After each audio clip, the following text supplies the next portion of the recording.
Understand. Well, we'll be here when you get here. Okay, thanks. Bye-bye. Okay, James, could you get Tom back? She's not at this building. She'll be here soon. We could just put like votes until after she arrives. Okay, sure. Just go ahead with the presentation first if you want to. Okay, yeah. I don't think we have anything to vote on before the presentation.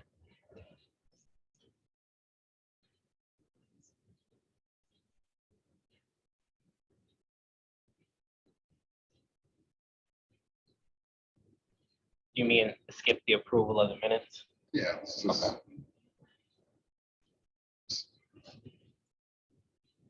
Let's keep our time to them.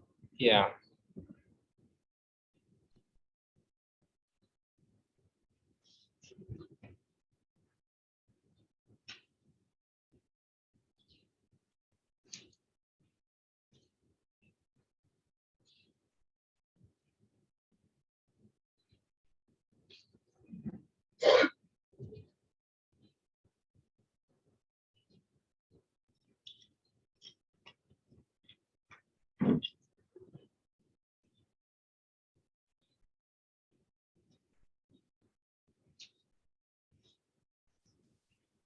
I have a question.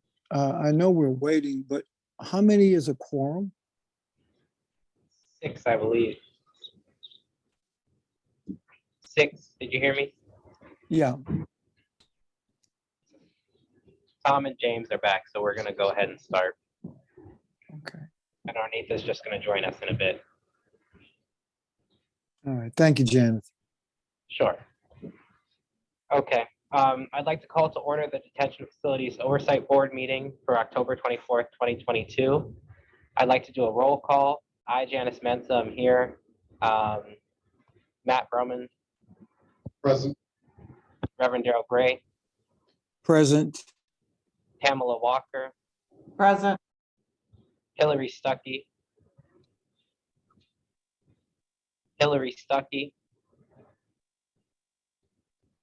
I'm sorry, I wasn't unmuting. I'm here. Okay, Mike Milton is not here. James Dom. Present. Tom Lawson. Present. Ornitha Lewis Walls is presently not here. She's on her way. Barbara Baker Here. and Jennifer Clemens Abdullah. Here. Anyone else that I missed? Okay. The agenda is as follows. Welcome and call to order. Approval of minutes from August 8th, 2022. Department of Corrections orientation by Commissioner Jennifer Clemens Abdullah. Board orientation and reference guide. Proposed rules and procedures for complaints and investigations. Board procedural rules update. New business. Closed meeting if necessary. And adjournment. Are there any late additions to the agenda? Okay, we're going to skip the approval of minutes since Renita is not here right now. And we're going to move on to the next agenda item, which is the presentation. Commissioner, you have the floor. Okay, I received a list, and I'm gonna, you guys wanted to know about 7 things. If you go to the website, I sent it to Mr. Brommel earlier, or a few minutes ago.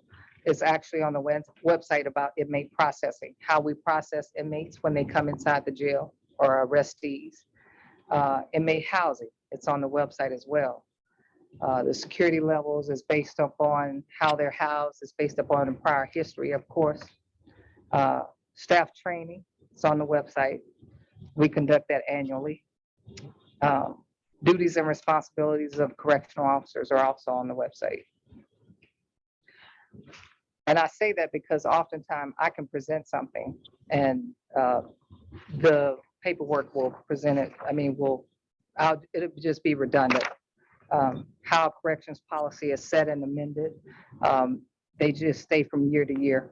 And we look at them every year to see if anything needs to be changed, but it's actually on the website. If it has been changed, it's updated. And it's usually sent over to IT and they update it. What performance measures do you evaluate your staff? those are set by personnel, and everybody has the same set of measures that they're measured by that they're evaluated by. How internal affairs complaints are handled, those are handled by maybe through information we may receive through inmates, staff, just an array of things, array of ways that information is being submitted. And oftentimes we receive, we look at camera footage. So sometimes it's not derived from a complaint, but us observing the camera footage. Is there anything in particular that, oh, I see that you guys did ask about some general information regarding the inmate deaths.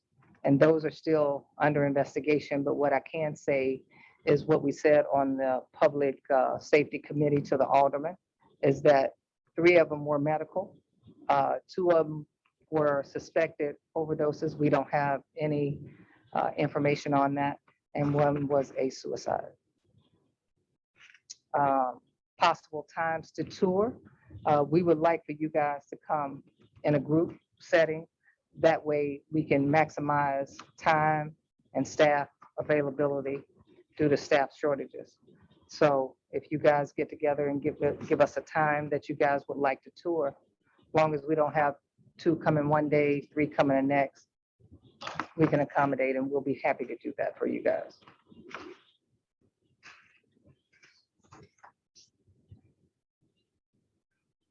All right, are we leaving space for questions for the commissioner? Yeah, if people have questions, I think this would be a good time for them. Okay. Reverend I Darrell have- Gray. We'll go with Thank Reverend you. Darrell Yeah. Gray first. You have the floor. Thank you. Thank you very much. And thank you very much, Commissioner, for being here this evening. I've got a couple of questions. Some you may be able to answer this evening. Others, I would hope that you might have an opportunity to share those answers, preferably in writing, if that's possible. First one is a pretty simple one. I chaired the Corrections Task Force some years ago, and one of the results of that task force were recommendations. There were 80 plus recommendations. 10 of those were deemed as urgent. It's a 2-part question. Number one, have you had an opportunity to review those recommendations, particularly the ones marked urgent?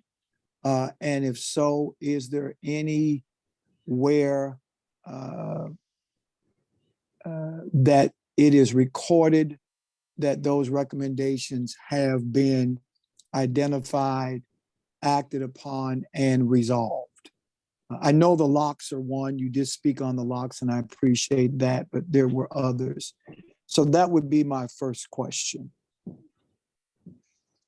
I've read it, parts of it, the task review. Upon me being hired by St. Louis City, they were conducting another review. And so therefore, I was more focused on replying to that and getting those needs met. So recommendations, I'm pretty sure they mimicked what the board or task force did when I came here in September of 2021. And that was annual training, things like that, ensuring that inmates were classified. The locks were the main thing, and that's still an ongoing process. So can I answer your word question for question? No, but if you'd like to ask me specific questions, I may be able to answer those. You're on mute, Reverend Gray, if you're speaking. Yeah. You're back on mute, Reverend Gray. I'm satisfied initially with that response. I may end up, Madam Commissioner, of putting more specific questions in writing to you based upon those recommendations. I think that would be fair to you. I'm sure with all the work that you have to do, those particular 10 may not jump out at you, but with the permission of the chair, I will put that in writing and submit that to you by way of the board. One of the other things that you mentioned regarding internal affairs, the way in which complaints are received and acted upon. You mentioned two things in particular, detainee complaints and staff observations. Could you just run us through briefly on the detainee complaint side, to your knowledge, what's the process? How does it begin? How does that get resolved? And you can use any example. It can be medical, it could be personal, it could be whatever, but just based upon your understanding or observation as it relates to that process. Inmates use a system or report things through what we call an IRR. And that is the initial stages of just addressing the concerns. Once that is met and it's not, it doesn't meet what they feel is satisfactory, then they go on to a grievance. That is requested through their caseworker and unit manager. And then oftentimes they confer with the executive staff or the administration to obtain a resolution to it. Oftentimes we're working on, now that we have an actual new vendor for commissary, and they go hand in hand. They have a system where it goes hand in hand with our phone system. We can do it all electronically. And that is going to help us tremendously, because oftentimes I feel like things shouldn't have to go from hand to hand. It should be able to be put onto a electronic device. And if I want to see it, I should be able to see it and make sure that complaints are being addressed sufficiently and timely. I have had complaints when I initially made it here about inmates not being, getting a response. So we've somewhat addressed that. And it seems like it's going okay, because we're not getting some of the complaints that they were. As far as employee observation, what did you want to know about that in reference to that? No, I'm fine with that. I guess my biggest concern, Madam Commissioner, or question, not necessarily concern, but question was in reference to the process as it relates to being initiated by the detainees themselves. So you've satisfied that. And my last question would be, all of us, including yourself, and you've stated that, are concerned about the number of inmate deaths. You've mentioned 3 medical, 2 suspected overdose, and 1 apparent suicide. And you did indicate that, and I don't know how many are under investigation. When we use the term investigation, my question is, how many are under investigation? And out of them, have autopsies been completed in any or all of them? Those would be my 2 questions. Reverend Gray, this is Michael Garvin with the City Councilor's Office. Yes, sir, Michael. Hello. How you doing? Fine. How are you? I'm doing good. Good.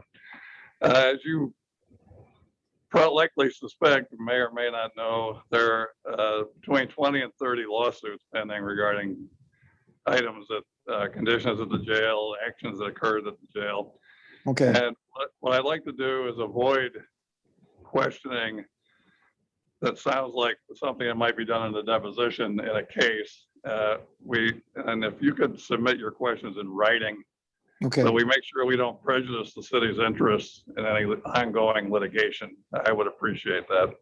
All right. And Mike, who would we address those? Would we address those questions to the city councilor's office, or should we address them to the commissioner and CC? Is there a particular order that we should follow, or who do we direct that to, those questions?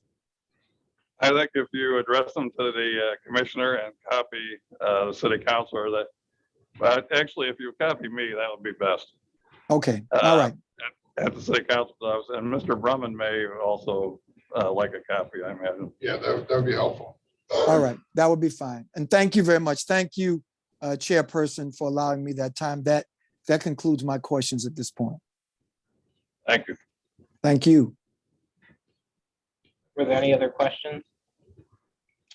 I Okay. do. We're gonna do James and then Barb. Okay. Madam Commissioner, I was just curious how you're looking as far as staffing contingency from optimal. We're trying to pull correctional officer certificate requisitions weekly. We're asking if we have any new applicants. We're looking at ways. We've asked across the street, hey, can we increase the pay? I've talked with the alderman, of course, on the Board of Alderman Committee, Public Safety Committee. They're all in favor. However, that has to go through personnel. I think there's a lot of things that we could do to enhance what the staff do obtain to attract people. And I think one of the things that would stand out the most is making corrections like police and fire. Make them where when you retire, you get 40%. You don't have to meet the rule of 85. It's a lot of things to attract people and let them be considered law enforcement. Grandfather those that are the ones that are there.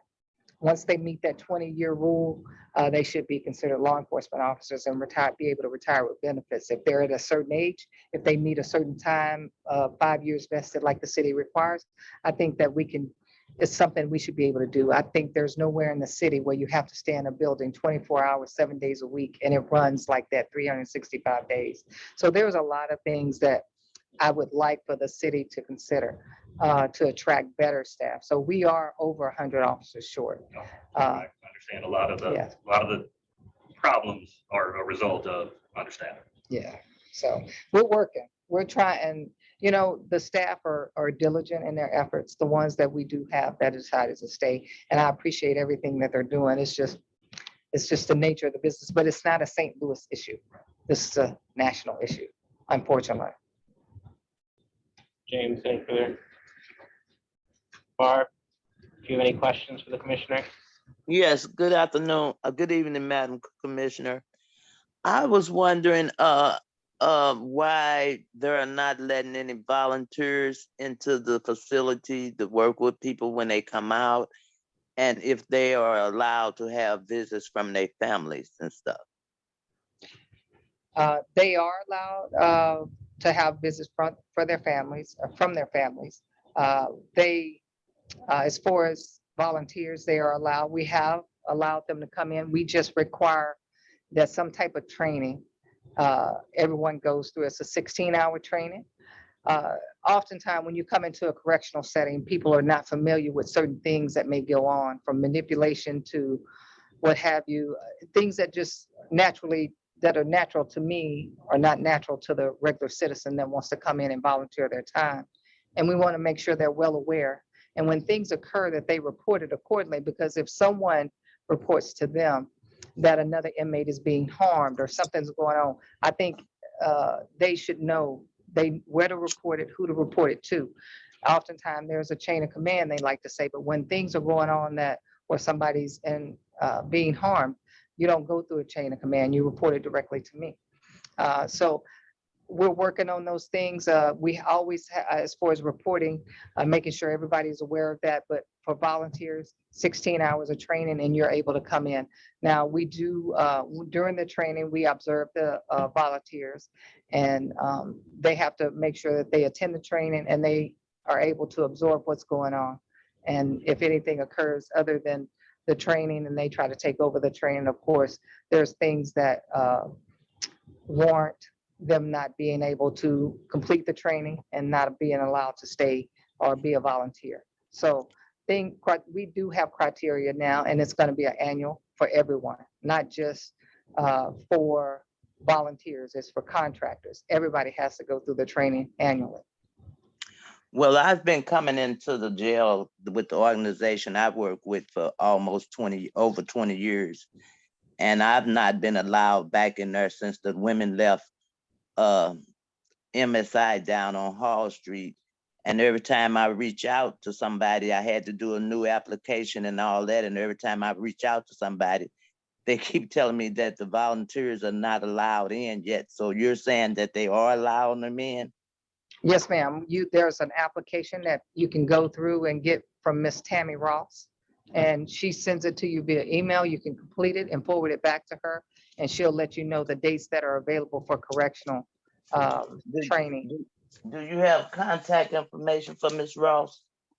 If you go to the website, I think her contact information is on there. Okay, I have her contact as well, Barb. I can email it to you. okay, thank you, Janice. And you say they are allowed regular visits from family and friends and attorneys, right? Yes. Okay. Thank you, that's all I had. Thanks, Barb. Other board members, are there any other questions? Tom? Thank you for being here tonight. And Reverend Gray brought up the topic about autopsies, and I just wanted to follow up a couple things. Are those required upon a death in the correction facility? Any in custody deaths, they are required. That goes through, of course, the medical examiner's office. Sure. Is that public information? No. Well, I don't know. It I depends. would, Okay. yeah, That- I that- would, That's a fair answer. yeah. In introducing yourself in the beginning, you talked about yearly training for your employees and staff. Do you feel that yearly training is enough, or maybe bi-yearly? No, I think yearly, due to the amount of training, because it's a 40-hour training, Oh, and we cover a lot. So we give everybody, and it has, history has shown me, as having over 30 years in corrections, that the annual training does work. It hones into your muscle memory, a lot of things that go on, because you teach things long enough. Instead, when you react to things, it becomes natural. We talked about it in training. We let you do the certain exercises, and it becomes a part of who you are. And that's probably the reason why I'm able to do things myself even now. I mean, and I find myself doing just exactly what I'm told when I put on handcuffs, when I put on leg irons. Although I hold the position of commissioner, I believe that I'm a hands-on commissioner. So I say that because I don't just go into the jail every day. I actually perform the duties of a commissioner as well as of a correctional officer, because I want everybody to know that we need to participate. When they see me on board, they shouldn't just be participating when I'm there. They should be participating all the time. So I think, annual training is sufficient. 40 hours is sufficient. And the things that we go through, it's helpful. It's really unfortunate we're so understaffed with our correction officers.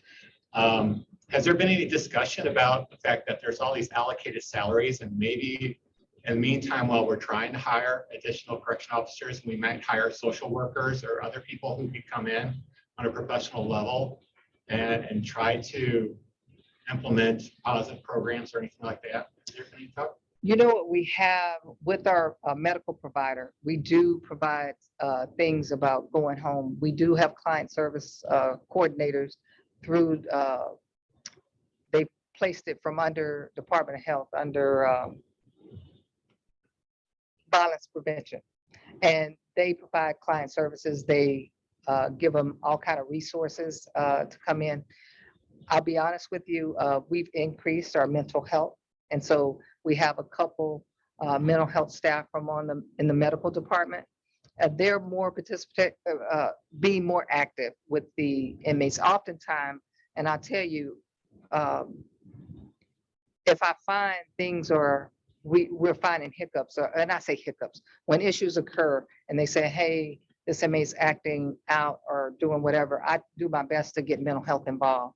So we're more active. And I'll tell you this, we went from maybe a couple dozen to well over 100 being involved with mental health, trying to see what kind of resources we can provide. I know that we are within a facility within the jail, and then oftentimes the mental health, they reach out to other resources to say, hey, do you have a bed? And they're pretty active. So we're doing some things, and our hands are kind of tied when it comes to getting the inmates the mental health that they may need from the outside resources, only because the mental health beds are tied up. They're on backlog. So we find ourselves trying to be everything we can be, but we do have a psychiatrist that's there. She's there all the 40, 50 hours a week. So we're meeting, I think we're meeting what we need. We just need to be more. But with the limited staff, we have to limit movement so we can observe things.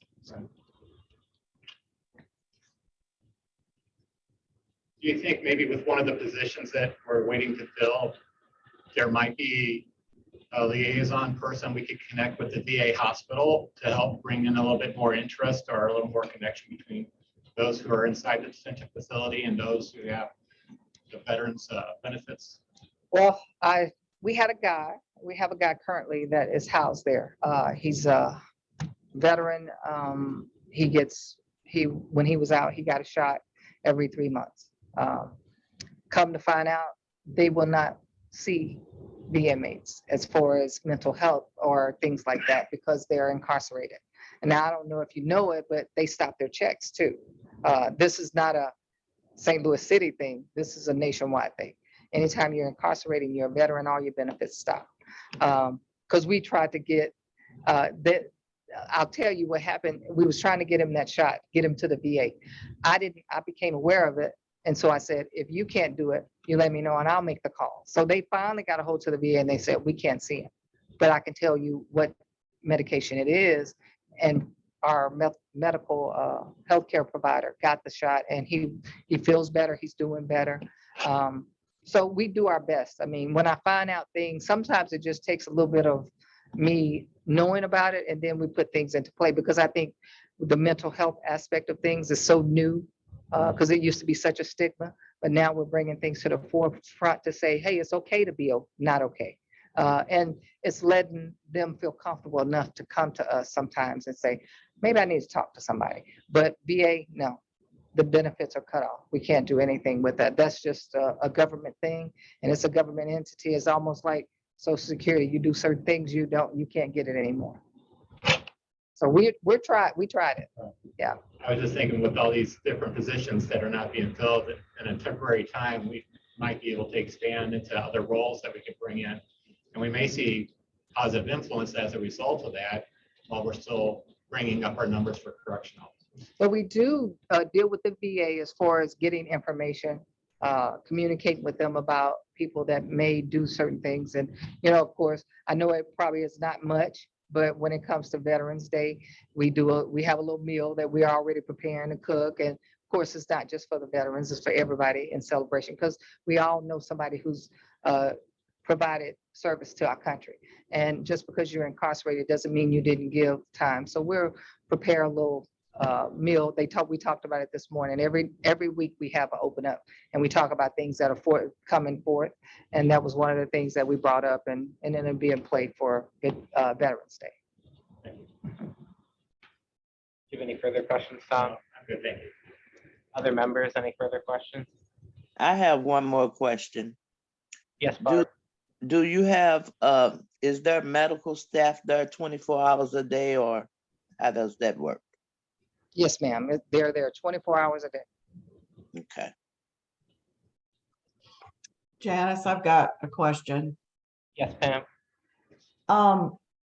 Without straying into any of the legal concerns that Mike expressed, and I certainly understand that, I'm sure that you've done some immediate after action review, for lack of a better term, on these deaths. And I'm wondering when you might be able to share in general terms interventions, corrections, policies that you've put in place as a result, not case specific or person specific, but just in general, are there things that you will be able to share with us sooner rather than later about what you've done to analyze those and make corrections to prevent similar deaths in the future? Ms. Walker, Mike Garvin again, if just out of an abundance of caution, would you mind submitting that particular question in writing and she could provide a written response? Yeah, and I'm just looking in general terms right now. Okay, Um, I appreciate it. Thank you. Okay. Any further questions, Pam? Reverend Gray, do you have another question? Yeah, just or- a, no, just a Okay. follow-up. Yeah, just a follow-up for clarification, and it dovetail on what Pam just asked. Mr. Garvin, with our questions, just based on protocol, because we're we're learning as we go along, and we want to make sure that we follow protocol and that we respect confidentiality and so forth. With the questions that I have and the questions that Pam have, is it permissible for those questions to be sent by individual board members, or should those questions be submitted to the board chair to move them forward? Is there any particular process? Can they be individual board members, or should these questions come from the collective of the board? That's just one question for clarification. Then I just have one more question for clarification purpose. Well, that's a good question. I hadn't thought about that, but my initial reaction is questions from any of the board members would be fine. It might make sense to put them through a central person so that we avoid redundancy and repetition and stuff like that. Okay, thank you. That helps. And I know our chair will probably lead us through the best process to take, either through the chair or through the secretary. But I just wanted to be clear. I wanted to make sure that we didn't do anything out of protocol. And then the final question for clarification. The commissioner referenced the IRRs. Are the IRRs, are they archived so that you or Matt or someone could go and say, okay, this is our file with our IRRs, and we can go into that file and look to see what has been submitted, or complaint, or staff observation, or whatever, and be able to follow that from complaint to resolution? Is there written, is there an archive available in order to follow that process, Madam Commissioner? Reverend Gray, Mike Garvin again. I'm not trying to be difficult, but if That's okay. you wouldn't mind making that a written question, that would be preferable. Okay, That's that's fine. the type of question that gets asked in depositions and litigation. Okay. Thank you very much. It's been helpful. Like you said, there are a lot of things that we don't know. We definitely want to make sure that everything that we do it by the book. So I appreciate your responses, and I'll follow up with the chair and the secretary regarding those questions and get them to you. Thank you very much. Thank you, Chair. Reverend Gray, if you don't have any further questions, could you put the emoticon hand down the same way you put it up? You mean the way I just did? Yes, perfect. And since you bring up the letter of further questions, I think it does make a lot of sense, since you and Secretary Pam know what the previous recommendations were made. If you two kind of want to get together as a smaller committee to get those questions together, if you want to bring forth a motion to do something like that. Reverend Gray? Yes, it would be my pleasure.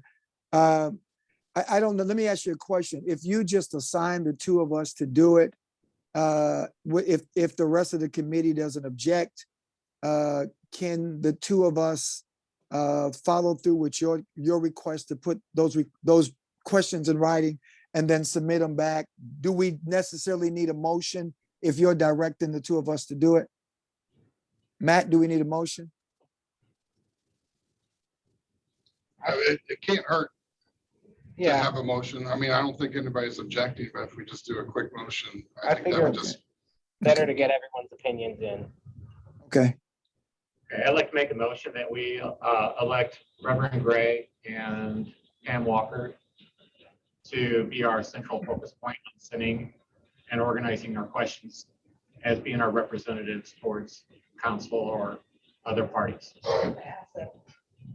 Okay, there is a motion on the floor that Reverend Gray and that Vice Chair Reverend Gray and Secretary Pamela Walker get together to draft up these questions to send to the commissioner and the city councilor's office.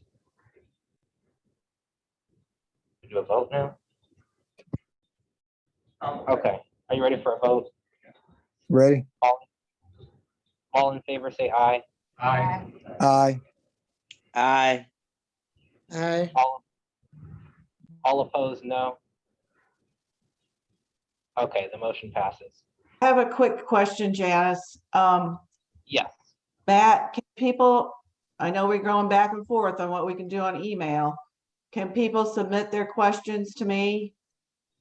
Because it wasn't just Reverend Gray and I that have questions. There are other committee members and they might have some, later. Yeah, I think you can submit questions via email to each other. It's just the discussion that gets the counselor higher up. So we'll put them together and then send it back to Janice for the full committee review and I guess a vote or something. We'll have to talk about that. Okay, I get it. Everybody send your questions to me, say in the next week if you can, and we'll work on getting something back to you. I do recommend you keep those emails though. Oh, I'm keeping everything. Okay. Yes, Secretary Pam Walker is our custodian of records, or is it Matt? It's for the ordinances myself. Okay, right, because you're the only one with the city email as well. Okay, I do have a few questions for the commissioner. Let me get back to it. Okay, the first thing, you brought up that the IRRs, you're trying to move to a system where it's all electronic. So I'm assuming it's like the county where there's tablets available. Have there been any issues with people who are detained accessing the tablets? Or I suppose, what is their access as well? They have daily access. Okay. They have access, however, due to internal strife, sometimes they hold out tablets. And just being honest, it's no way, sometimes they hold them out and there's a check-in time. When no one is allowed out their cell at night, they're supposed to all be turned in. If they're not turned in, they don't meet the count, therefore, none of it doesn't pass count, so therefore, all of them are shut off in a particular unit. Until those are turned in, then they're able, but everybody's able to come out. When they come out for recreation, passive rec, they're able to get a tablet and get access to it. If they want law library, which is 5-hour limit, they say that and they're able to keep it for up to that 5 hours. Okay. But they have to make the staff aware. I'm working on my case, I'm doing law library, I'm doing whatever.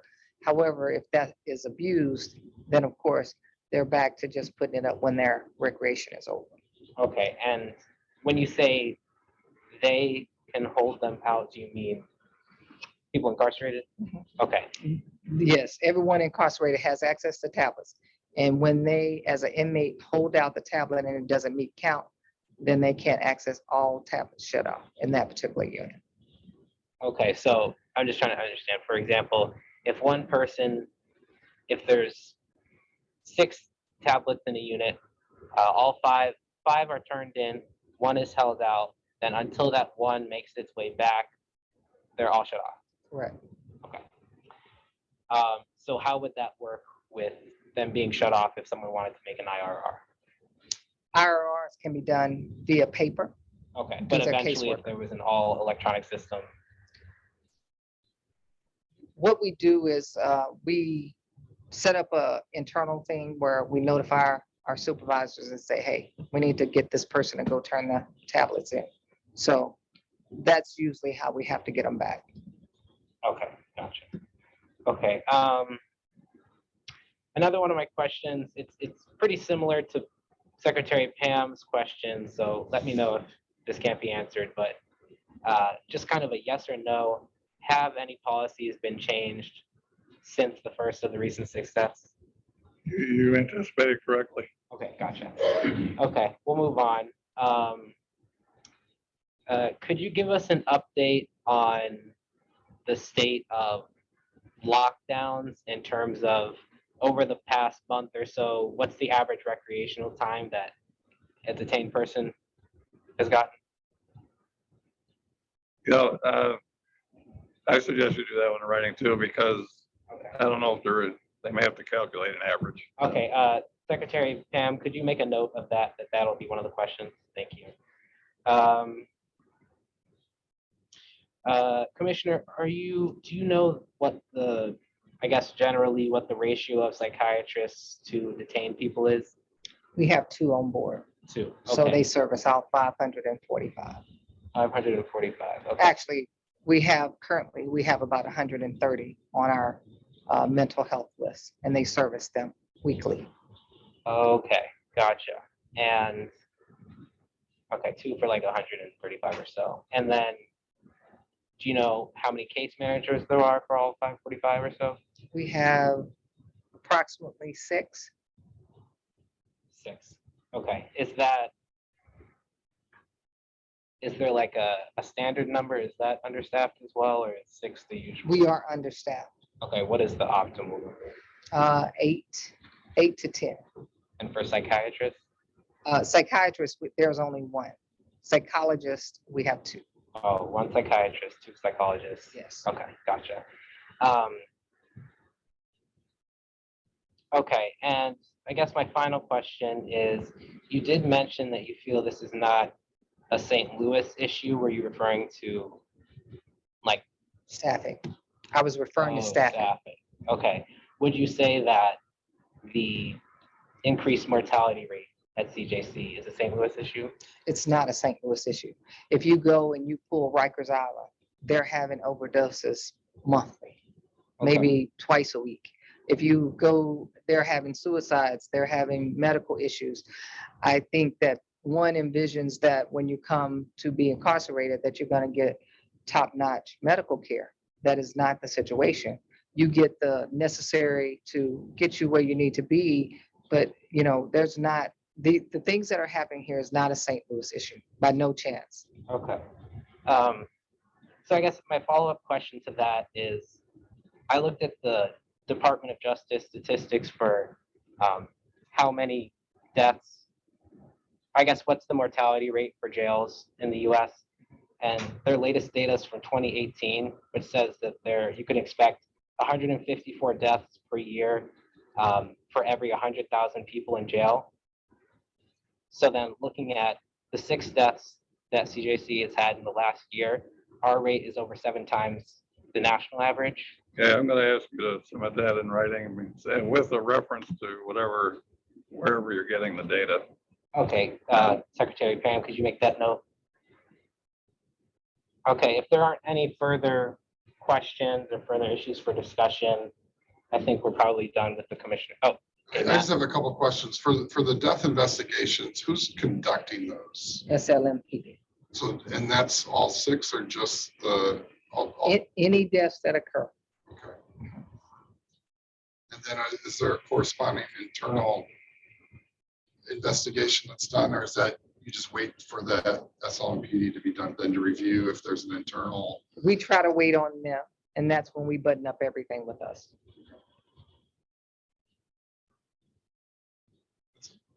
okay. If there's no further questions or discussion for the commissioner, okay, I think we're finished with all of the commissioner's part of the meeting. So considering the circumstances, I think, thank you for your time. Thank you, guys. Thank you. Sure.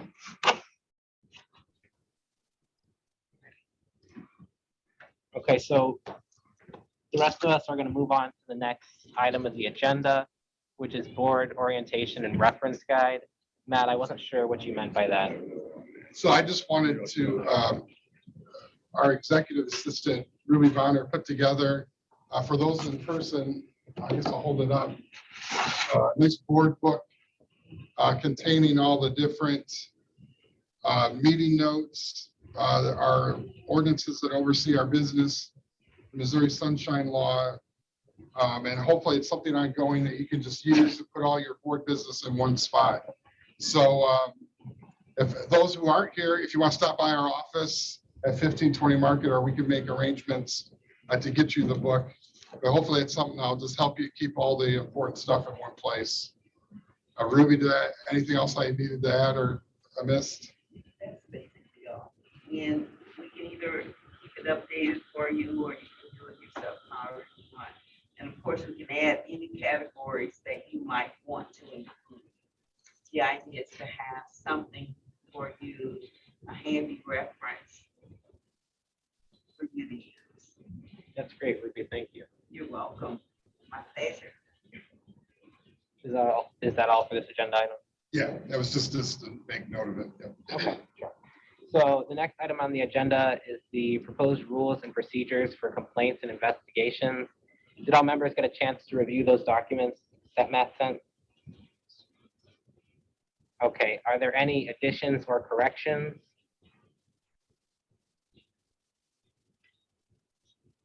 Okay, then the proposed rules and procedures for complaints and investigations stand approved as distributed. We'll move to Could the I, next item. Chair, could I, for the sake of, I guess, again, protocol, could I make a motion that we accept the rules and procedures for complaints and investigations submitted by Matt Bronner, our commissioner? I'd like to at least make that a motion that we, as a board, approve what's been submitted. Sounds good. Do I have a second? Ornitha Lewis Walls, second. I just have a comment, Janice. Sure. I think it's really, really important that we continue to strive for that magic place between transparency and confidentiality. Okay. And I don't know if this is it or not, honestly, because this is new territory for all of us. So I would just sort of reserve the right to revisit these as we proceed through our activities to make sure that that's our goal, is to honor both of those, because I think both of those are critical to making improvements and to our credibility. So just an editorial comment. Janice, I will amend my motion based upon the secretary's comments to say that I would move to approve the rules and procedures for complaints and investigations presented by our Commissioner Matt Bronner, with the understanding that it can be amended. Sure. I do believe that we have that ability for any part of our procedures. Is that correct? Yes, I absolutely kind of wrote them as a basic kind of to be added, changed as the need arises. And the two important points that to note are the 72 hours to give notice of any complaints and share the information within the complaint. We have to share with the corrections commissioner and every board member. So within 72 hours. And then we set a goal of conducting and completing any investigations within 60 days, unless circumstances otherwise. And that's kind of the standard that's been used. So I just try to keep it basic with the understanding we definitely will be changing these as we go along. Okay. I'm comfortable though with the motion to be amended as agreed upon by the board. I think, Matt, you've done a great job. And as Pam said, we all understand that this is a starting point for us. But I think that if we do have it in our records that we're in agreement, then we don't have to worry about getting stalled somewhere in the middle when we feel that changes need to be made. As a board, we've already agreed that we accept this to be amended as agreed upon by the board. So I would resubmit my motion, Chairperson Janice, to reflect that, if the seconder is okay with that. Thank you. Okay. I forgot who seconded for the minutes. Cornita Lewis Walls. was the Okay. Second. Thank you. Is there any further discussion or are we ready to vote? Ready? All right. All in favor, say aye. Aye. Aye. Hi. All opposed, no. The motion passes. Okay, so we're moving on to the next agenda item, which is board procedural rules update. Did all members get a chance to review section 3, which is on sunshine law compliance and confidentiality, section 4, which is on code of conduct / conflicts of interest, and section 6 on public statements from the board?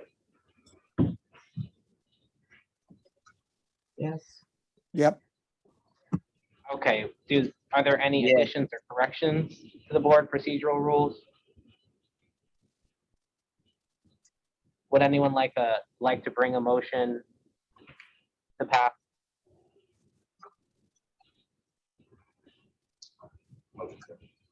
Okay, James is bringing a motion to pass the board procedural rules. Do we have a second? I was seconded, Reverend Gray. Okay, Vice Chair Reverend Gray is seconding. Are we ready to vote, Ready? or is there any further discussion? Okay, all in favor say aye. Aye. Aye. All opposed, no. Okay, the board procedural rules pass. Next item is new business. Do you want to go over the minutes that we Oh, yes. passed over first before we get into new business? Yes, thank you, Matt. Back to the approval of the minutes from August 8th, 2022. Are there any additions or corrections to the meeting minutes? Okay, the minutes stand approved as distributed. Do we need to do a motion or vote on that? Yep. They're already sent out. I move the acceptance of the minutes with necessary corrections. Okay, do we have a second? I James? second. Okay, we don't need a second. Is there any further discussion? Are we ready to vote? All in favor say aye. Aye. Aye. Hi. All opposed, no. And I just want the board members to know what we've done with the Civilian Oversight Board in the past is the minutes have been publicly available on our website. And so we're gonna, once they're approved, we'll put them up on our website unless there's objections. And that's just for the open meeting, not when we start getting into the confidential, that won't be the case, but any issues or objections with that? That sounds good. The minutes stand approved as distributed. So back to the new business. Is there any new business? I have one issue, Yes, Chairperson. Reverend Gray. Just as I think a follow-up, and Mike might recommend that we follow the same process. The commissioner indicated that the St. Louis Metropolitan Police are conducting the investigation. And that may be news to some. Could we also put in writing from the board to them where they are in the investigation? I know the commissioner can only answer certain questions, but if the St. Louis Metropolitan Police are doing the actual investigation, it might be important for us as a board to inquire as to where they are in the investigation based upon what they can legally share. Mike, would that be the recommendation, that we would do it the same way, that we would put something to them in writing, just inquiring the status of their investigation? I think you could do that. The ordinance does actually contemplate that police may have something to say about certain records that are requested. if it's easier for you, we'd be happy to transmit those requests. If you just want to have one way to do it rather than multiple ways. Okay, We have attorneys with the law department actually in the police department physically there. So, okay. All right, so I think that answered my, okay, I'm sorry, go yeah, ahead. short Go ahead, answer Michael. is yes. Okay. All right, thank you, Chair. I suspect with your approval and the approval of the board, we'll put together a question or questions. It's just simple, a simple question, just asking them based upon our understanding of their responsibility and authority, what information can they give us regarding their investigation into the deaths in question? And I suspect, and we'll do it the same way that Mr. Garvin has recommended. That would be my only issue under new business. Sounds good. I have Any one, other- Chair. Yeah. Ma- Secretary Pam. I've been ready for a couple of weeks now to make a motion that we begin our own investigation.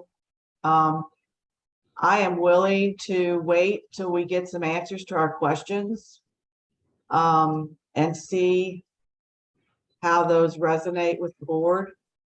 But at some point, I'd like the full board to discuss how long we're willing to wait before we begin our mandate that's in the ordinance.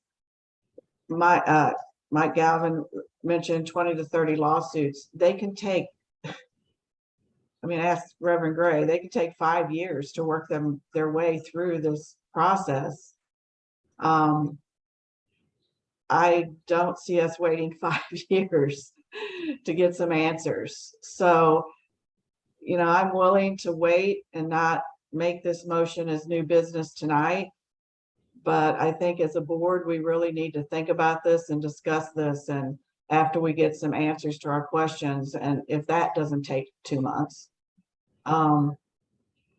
then we need to decide how and if we move forward.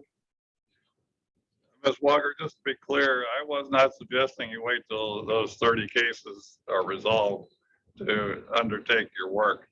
However, in the course of doing your work, there's going to be records that need to remain confidential because of those lawsuits. And it's probably a good time. There are a number of reasons records need to be remain confidential. One is they're subject of ongoing litigation. Another could be that they are personnel records, which by law must be kept confidential. Some may involve the federal HIPAA requirements that medical records be confidential. There also could be a topic of criminal investigation where the police insist that the records are confidential. And there could also be attorney-client communications in there. So well, I'm just trying to sensitize everybody. You can do your work. We have to be careful to make sure that we treat these records properly during the process. Yeah, I think that speaks to what we were discussing earlier, is that there's a balance somewhere between confidentiality and transparency, and the public is demanding more transparency, and we're all hearing it every day. But we understand that people have a right to their own medical privacy, and corrections officers have a right to their own personnel privacy. But somewhere, sometime, we have to get to some understanding of what was discovered and what's going to change. And I haven't heard that yet. So we'll see where we end up after the questions are asked. And I guess we'll go from there. Thank you for your comment, Secretary Pam. I do want to relate it to that, Matt. With our own investigation, I guess the one that you're imagining, Secretary Pam, you're talking about the investigators of the DFOB, which haven't been hired yet, correct? Or are you talking about our power to subpoena? Or I'm talking about our powers to look at, to subpoena records, to look at what has been done in areas that we don't think there's enough transparency. our ability to seek clarification, our ability to make recommendations as a board. Maybe that has to happen first with Matt's investigators. You know, I don't know. We're developing this thing as we go. So I'll try to be patient, but there are 6 deaths and the families want answers. I can't go much past that. Thank you, Secretary Pam. Matt, are we able to subpoena without the staff investigators? Like, are we currently able to subpoena, or is Yeah, there? you can, I mean, yeah, I think under the ordinance, you're allowed to issue subpoenas. Okay, And then we have 2 investigators on staff. We're hoping to hire 8 more. We're hoping to start interviews next week. So that's kind of where we're at, but also there'll be a training process as well. okay, So it's just a matter of just managing workload expectations as Right. far as what we can get into. I was also going to mention, I'll reach out, the Force Investigative Unit for the St. Louis Police Department is who handles all the in-custody death investigations. And I will talk to their commander this week and just see if there's a time frame and just let the board know as far as, and if there are completed reports, I will share them in that shared drive that we've set up. okay, okay, sounds good. Okay, so I guess Pam, Secretary Pam, when you say you're considering waiting, the next time you could bring a motion would be our next meeting, which would be likely in a month. Correct. Would you consider bringing the motion at this meeting, and we don't have to move any faster than we would like to move on our own investigation, but you know, since we don't really know what all will occur in the next month. Do you see what I'm saying? Yeah. I think all of us thought we were going to have more time to organize this board and get things in place. And then those 6 deaths occurred, which has created a sense of urgency. So I'd be willing to make a motion along the general lines of, because there is a sense of just the urgency specific to the 6 deaths in the facility, the board would like to I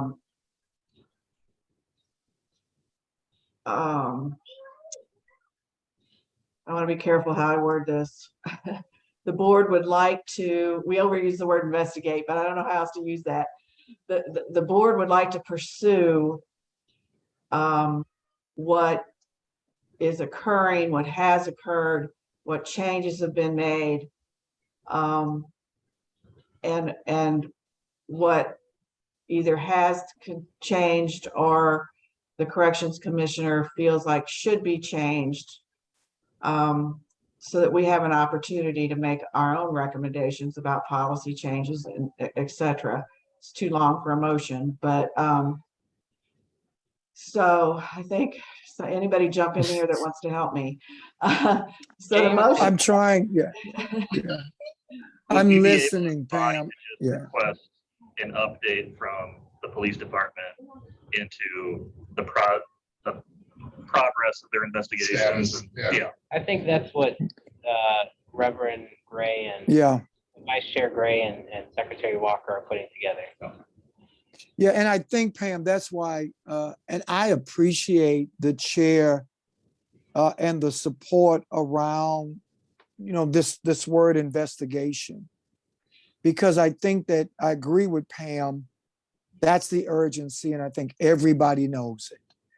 But I do think that based upon the questions that board members have asked tonight, if we're able to put those questions in a document, submit them, give them a time frame. I know the chair mentioned a month, but if we can get those questions in and in that document provide a time frame, then that might suffice the motion right now. I think that the concern is how quick can we get the information, A, and based upon what information we get, that may or may not determine what the motion needs to say, Pam. Does Right. that make and Yeah. I know, You know, Janice, if maybe- yeah, go ahead. I'm sorry. Go ahead. Maybe what we need is that I would make a motion that we outline our action steps in pursuing an investigation, should that become necessary. And so that we're ready at the next board meeting, if we are not happy with the answers, if we still don't feel there's enough transparency, that we're very clear, like you mentioned, what the timeline's going to be, who we're going to talk to, what documents we're going to ask. So maybe it's just,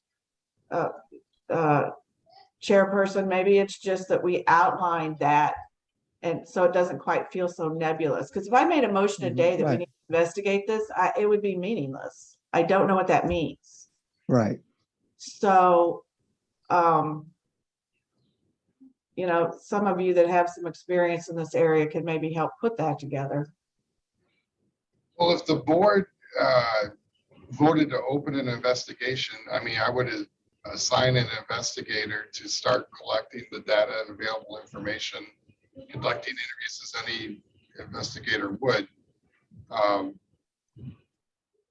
And so I don't know if you want us to begin that process or wait until we hear back from what the status of the police investigations are.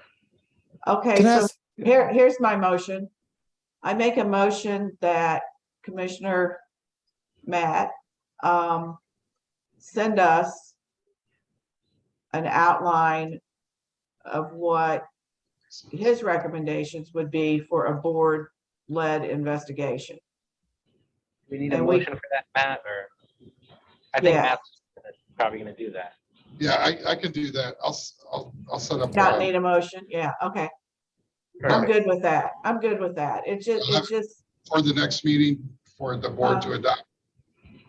perfect. And I want to clarify for Vice Chair Gray, I wasn't saying a month for us to hear back on those questions. I was saying based yeah. on, yeah, we might meet in a month. Right. No, I understood. Okay, Thank gotcha. you. But thank you. Okay. Thank you though. Perfect. Is there any other new business? Just want to try to coordinate on a potential tour of the facility via email. Yes, that was going to be my other new business. Unless we want to do it, since we're all here, we could do it now. Figure out, I didn't know how much time people needed to look into their schedules and whatnot, but is everyone available to check their schedules right now to narrow down? I think if we give the commissioner 2 days, she can pick from one of those, that should work. I would just humbly request that it be after the midterm election. I think that Yes, that any I'm open and available, chairperson, at your request anytime after the midterm election, unless of course the midterm election doesn't go and then I might go to Mexico. And then I might go to Mexico. I'm not sure. I'm just saying. I'm with you. do we want to look at the week of November 14th? That's best for me. Yeah, that looks good. That works. Okay, how do the Monday and Tuesday sound? Perfect. Monday is better. Are we talking morning, after, or our afternoon, Chair? I believe that Commissioner has told me that mornings are better for her. Monday's better. Tuesday, I apologize, y'all. I'm not apologizing that I'm a preacher, but Tuesday is a standard from 10 to 12 is a standard time that most of the clergy are meeting. And regarding the shooting, the shooting, the travesty, I know that preachers are going to be spending a lot of time engaging in response. So Monday is much better for me, but I'll yield to the majority of the of the board, and I'll work around that. Well, that's helpful to know. We can certainly look at other days. I think the Monday looks like it works, the Monday morning. What about Monday and Wednesday morning?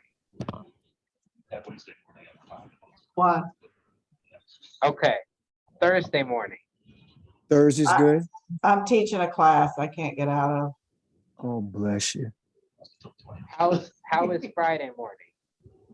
Oh, you're into 28th. Yes, Any objections to Friday morning? That's No. the 18th. yes. Yes. That's fine for me.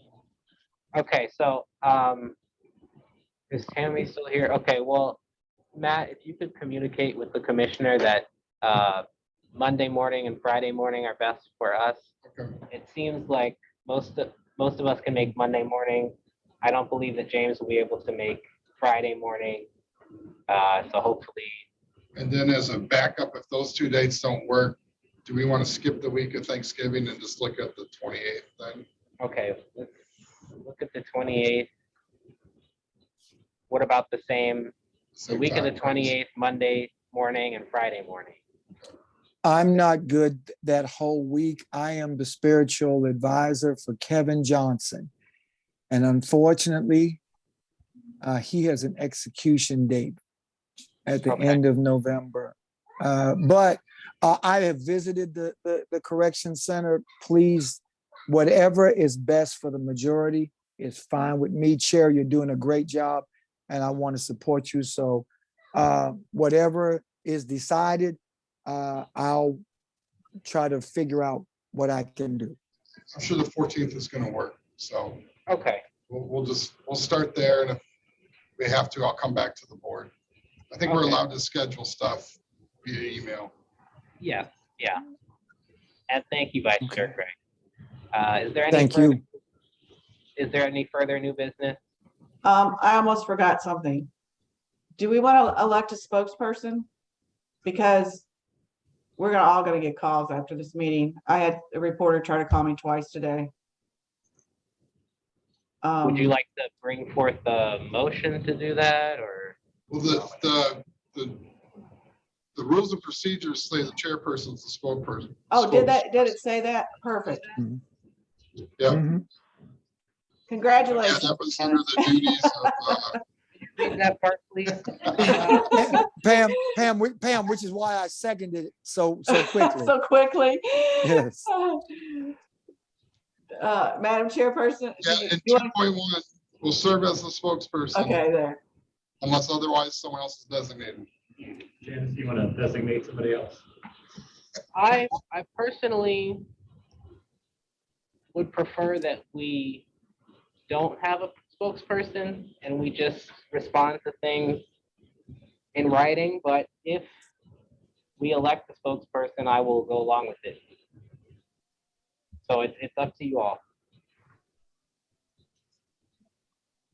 I think you're perfect.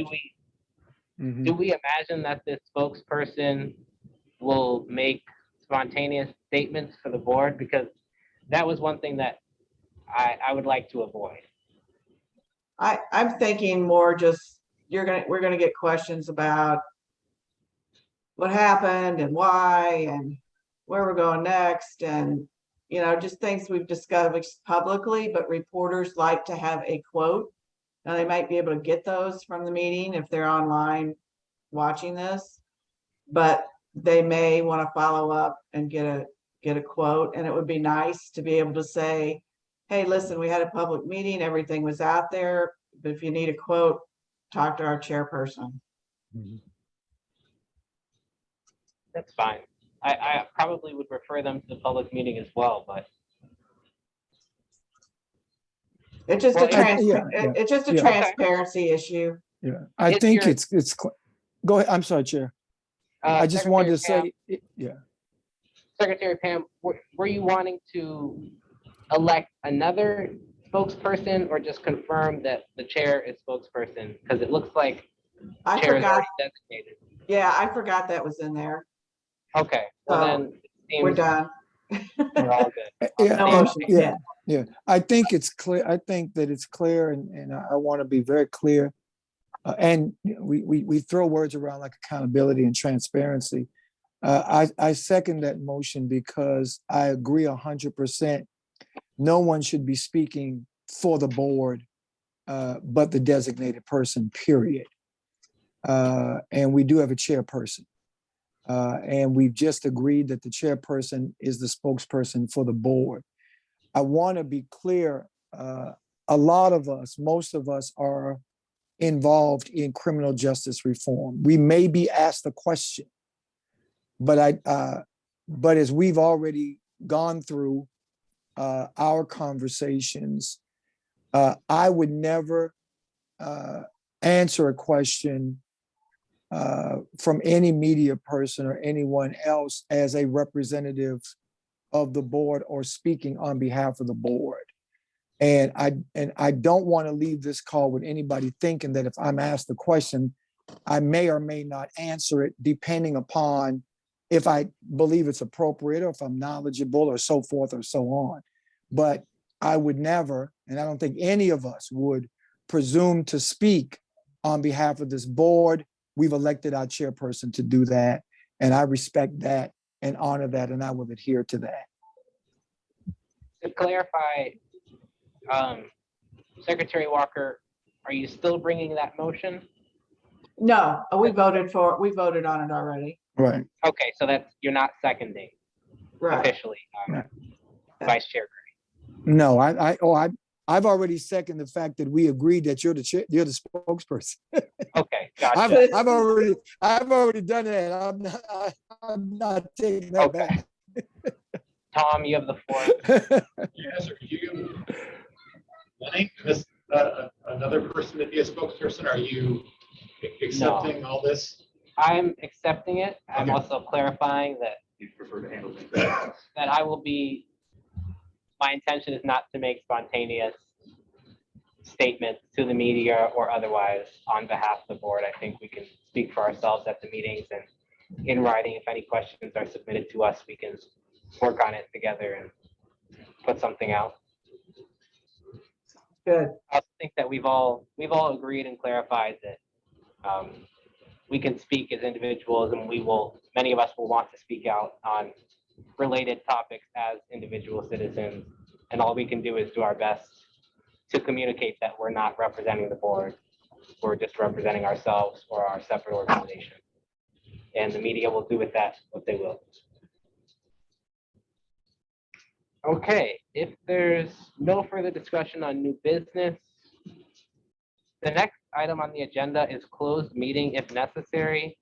Now, I wasn't sure, were you saying That was just, schedule a future closed meeting? no, that was just, if we're gonna go into a closed session, we have to notice it. So that was our version of noticing it. In the event that the commissioner was gonna speak in detail about some of the investigations that would require a closed meeting, it would have been noticed as such. Okay. That's what that was in there for.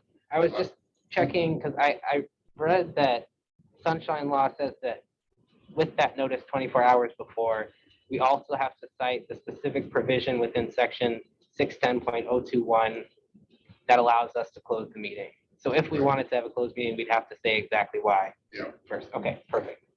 So we can move on from that. Is there any further business? If not, this meeting is adjourned, unless you want to do a motion for that too. Well, I was just gonna say for the next meeting, I was anticipating for the other part of the orientation is to have a very specific legal, kind of cover all the legal.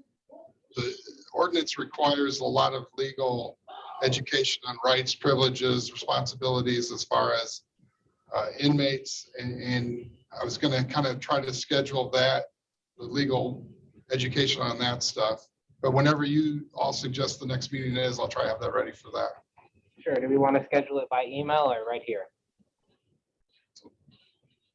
Why don't we try to schedule it right here? Is that going to be by Barbara Burkett? Potentially, but not all of it. So do we need just our availability or a speaker's availability? Just your availability. Okay. Well, you probably need hers too. Yeah, well, she said Mondays are normally good, except the fourth Monday is not. And so if we could avoid the fourth Monday, because she has a different board she advises. Okay. But I don't think she's gonna cover all the legal. Sure. I'm still gonna reach out to other attorneys to provide some of that. Okay, so how far out do you guys want to look for a Monday that works for us? Any suggestions? Well, the 28th is a month, right? About on a Monday, but that's also right after Thanksgiving. Would the Right. 5th work? December 5th? She's, The 5th is the 4th? No, the 5th oh, the is the 28th.